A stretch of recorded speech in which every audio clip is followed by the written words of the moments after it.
Dnes o čakaní na langoš. V rebríčku šťastia sme sa prepadli na 54.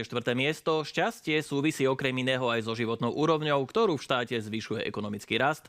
Vláda nám pred 3 mesiacmi slúbila, že nám upečie langoš šťastia a zamiesi cesto na prorastové opatrenia, pretože v dôležitých ukazovateľoch ekonomickej úrovne, konkurencieschopnosti či daňovo-odvodového zaťaženia je to skôr horšie ako lepšie. Vláda vyvesila veľkú tabulu, sľubuje nám nadýchané cesto a vôňu cesnaku. Týždne sa národ rok platiaci transakčnú daň aj vyššiu DPH pýta, kedy langoš bude a čo dostane za svoje peniaze. Po kľúčovej štvrtkovej koaličnej rade je ale výsledok: počkajte, ešte to stále miesime. A tak stále máme langoš bez cesta, vraj má byť cíty, vraj bude lacný, vraj nezaťaží rozpočet, len ako si nevieme, či ho budú piecť, smažiť, variť alebo tlačiť na papier.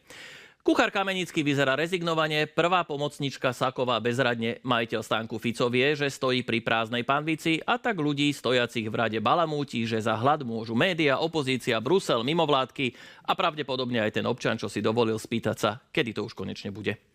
V rade pred stánkom zatiaľ nespokojný občan Šimečka nervóznym ľuďom v dave hovorí, čo Fico robí zle a láka ich na modernú európsku kuchyňu.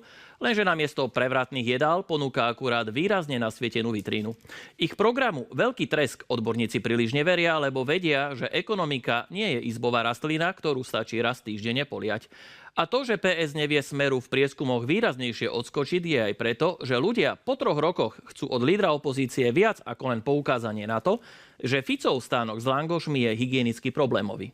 Chcú jasnú ponuku, za čo idú platiť, a tak 5,5 milióna ľudí stojí v rade, držiac v ruke pokrčenú 5-eurovku, počúvajúc rečí šéfa stánku Fica o prorastovom langoši bez múky, oleja a dopadu na rozpočet a ufňukaného šéfa PS, vysvetľujúceho, že správny langoš musí byť transparentný, zelený, európsky, hodnotový a hlavne protiruský.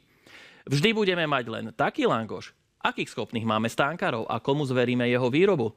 Len si dajme pozor, že keď sa raz jeden konečne nájde, aby sme mu hneď nedali nezmyselnú pokutu za malichernosť. Vítajte v politike.